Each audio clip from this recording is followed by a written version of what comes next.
From the top. From the top. Snatcher, hindi umubra sa lolo. Sa lolo. Mismo ang 62 anyos na lolo ang umarestado sa Snatcher ng kanyang cellphone matapos ang kanilang pagpambuno ng kamalawas sa Quezon City. Ang suspect ay kinalalang si John Malazarte, 38 ng 17 Sunset Drive Horseshoe Drive Nova na naarestado na biktima dito si Victorio Chong. Retired employee. With feelings, bla?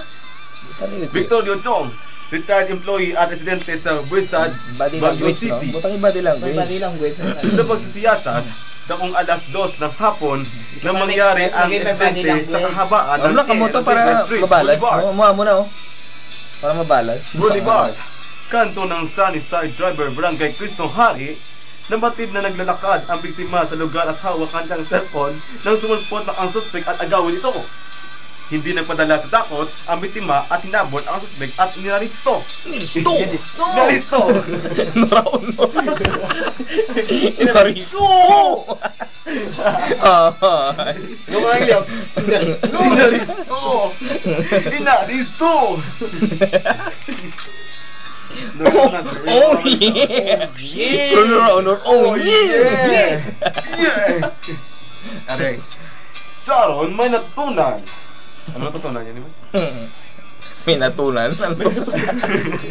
Tunatunlan? Sabi ko naman na kung wala ko, har. Sakto gani ako. Tunatunlan ako ba? Joke. Go. Sharon, may natunan. Sharon, may natutunan. Ay, sila. Sharon, may natutuhan. Natutuhan. Natutuhan. Sharon, may natutuhan. Sharon, may tungan. Isang simpleng pambibiro na may halong tampo lamang ang nangyari kay Sharon Cuneta. May halong tampo. Hinalo na sa kanto juice. Tampo juice. Ang tampo, ang muna kinabutang sa ulo. Kung magligo. Tampo. Isang simpleng pambibiro na may halong tampo. Edit sugar ng tampo. May halong tampo lamang ang nangyari kay Sharon Cuneta. Wala na ko di tampo. Pero hanggang ulit na siyang humingi ng paumanhin ng public pa dahil sa ginagawa niya. Ilonggo. Ilonggo pala ka. Parehas pala ka. Ilonggo ka pala dong. Parehas pala ka. Tampo. Saan ay tampo ka mga editor there. Okay. Okay. Sharon, may natutuhan.